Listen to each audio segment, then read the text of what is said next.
In the southeastern U.S., the most common species of marine mammal is the bottlenose dolphin. They inhabit coastal waters and inshore bay sounds and estuaries where most of them are year-round residents. And because they live in such close proximity to the shoreline, they also tend to overlap with a lot of human populations. Along our coasts, our population is growing.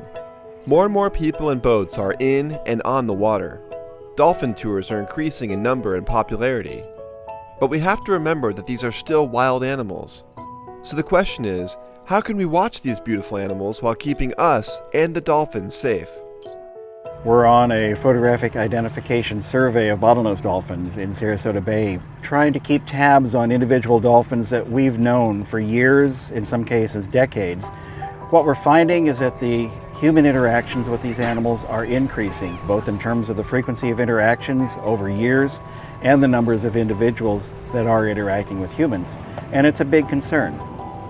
The kinds of interactions that we frequently see in Sarasota are those that involve boaters that are running over the top of them either inadvertently or actually trying to run them down to get them to ride in their wakes. We see them putting bait or fish into the water in front of the dolphins, feeding them, or they're disturbing them to be able to get closer and look at them. What we found in Sarasota Bay is that there's a powerboat passing within 100 yards of every bottlenose dolphin once every 6 minutes.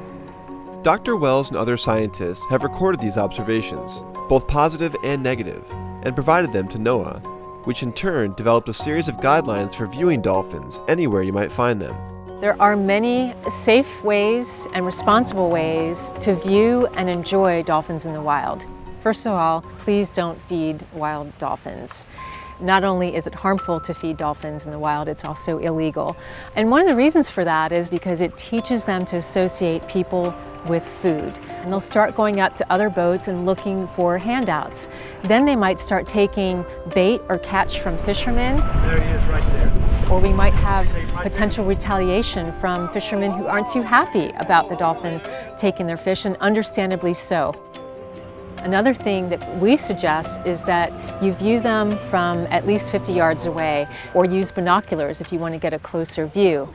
It enhances your viewing experience. You're so much more likely to see a lot more of their natural behavior if you don't disturb them. So you might see things like socializing, where they start playing and you might see some young juveniles chasing each other and jumping in the air, and it's really exciting to watch. The other thing we suggest is that if dolphins do approach your boat, that you put your engine into neutral. And what that does is it stops the propeller from turning, and it enables them to pass by without disturbing them. Another thing is when you're out there fishing, if you're using monofilament, just make sure that you stow the line in a place that's safe. In the southeast, we have a lot of monofilament receptacles and marinas. Stow your line in there, stow your trash. Make sure that marine debris isn't getting into the ocean. Also, if you do see a dolphin or whale in distress or that's injured, report it immediately to 1-877-WHALE-HELP. Or download our app, Dolphin and Whale 911, and report the stranding that way from your smartphone. The people that are out, please don't feed the fish. Dolphins need to learn how to fish for themselves and fend for themselves.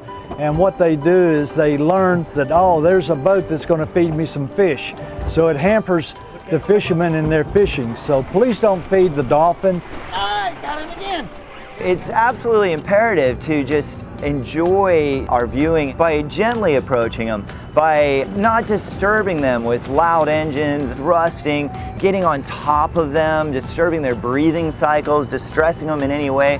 This is a beautiful resource we have here. We want them to stay in this area happily so that more and more people can come here and enjoy and educate themselves to this amazing creature that's highly intelligent.